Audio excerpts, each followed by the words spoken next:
রাগ হলে পাল্টা রাগ দাম্পত্য জীবনে কখনো সুখ আসার কারণ হয় না। দাম্পত্য জীবনে স্বামী হোক আর স্ত্রী হোক, ধৈর্য ধারণ করতে না পারলে কখনো শান্তি পাওয়া যায়, ধৈর্য ধারণ করতে হয়। নবী করিম সাল্লাল্লাহু আলাইহি সাল্লাম জীবনে অনেক ঘটনা ঘটেছে।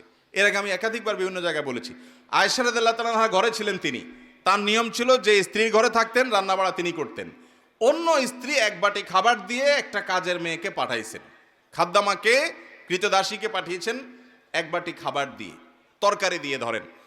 তো ভালো বুড়া রান্না করেছেন, রসুলের জন্য পাঠাইছেন। আয়েশা রাদিয়াল্লাহু তাআলা আনহা দরজা খুলে দেখলেন যে কাজের মেয়ে তরকারি নিয়ে আসছে আরেক স্ত্রীর ঘর থেকে। তো এই টাইমে যে কোনো মানুষই, যে কোনো মহিলারই মাথা গরম হওয়ার কথা। আমার বাসায় আজকে উনি থাকবে, আমি যা খাওয়াবো, তুমি আবার ওখান থেকে এক বাটি দিয়ে ভালো হওয়ার চেষ্টা করতেছ। উনি বাটিটা ধরে ছুঁড়ে ফেলে দিলেন।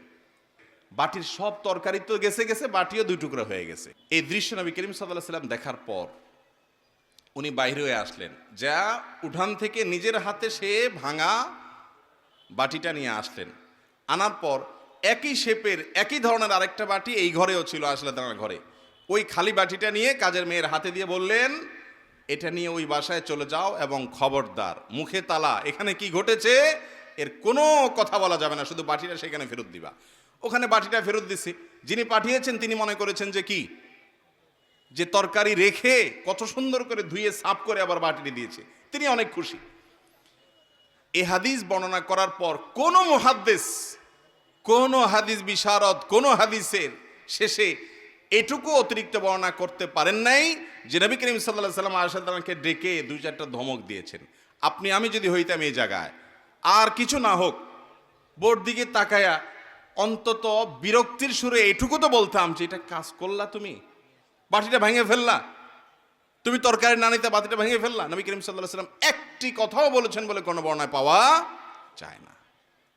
দাম্পত্য জীবনে শান্তি আসার জন্য স্ত্রীর অনেক কিছুকে হজম করা শিখতে হয় স্বামীর, আবার একইভাবে স্বামীর অনেক কিছুকে হজম করা শিখতে হয় কার?